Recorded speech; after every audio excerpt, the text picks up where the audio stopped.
Your Majesty, a report analyzing the government of Tarabon.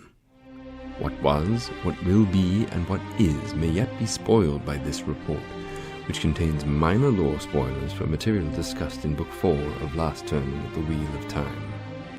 Hearing a report from Your Majesty's eyes and ears about recent events in Tarabon struck me with the reality that the disastrous situation there is not determined by people's choices alone, but by a system that incentivizes those in power to behave in specific ways. This, in turn, made me recognize that there would be value in discussing the different systems of government throughout the Westlands, their characteristics, their similarities and differences, their strengths and weaknesses. In such studies, I will use language commonly relied on by first-age scholars who committed their life's work to comparing different forms of government.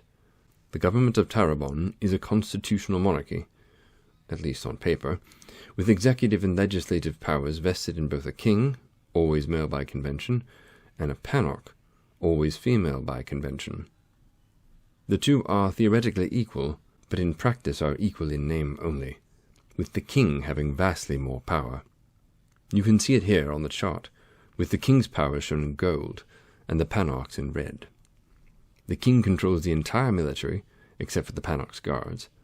The panarch controls the court, except the highest and most important court in the land.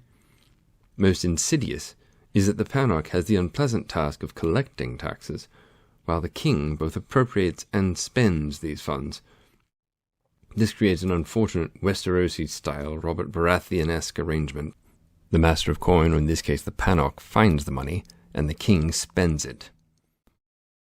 The only way the panarch can exert any power to check the king in this is to refuse to collect taxes, leaving the treasury bankrupt. This highlights the single greatest flaw of this government. Inaction is incentivized. The other major example of this is the Assembly of Lords. Their only purpose and power is to elect the king or panarch, which incentivizes them to delay elections for as long as possible, hoping to exact favors, concessions, and promises from the various candidates.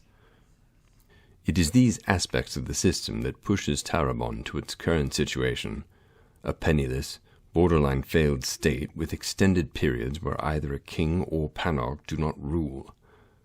Luckily, there is usually a king or panarch when the Assembly of Lords drags its feet in electing someone to the other position. Indeed, the slight division of power is the government's one strength. The panarch can serve as an alternate source of authority in the event of an incapable or incapacitated king, but this is its only strength, and a marginal one at that. Your Majesty, this concludes our report. Forward the White Lion of Andor.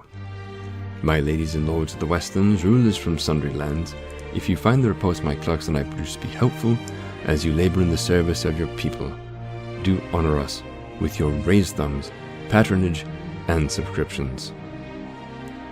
Until our next report.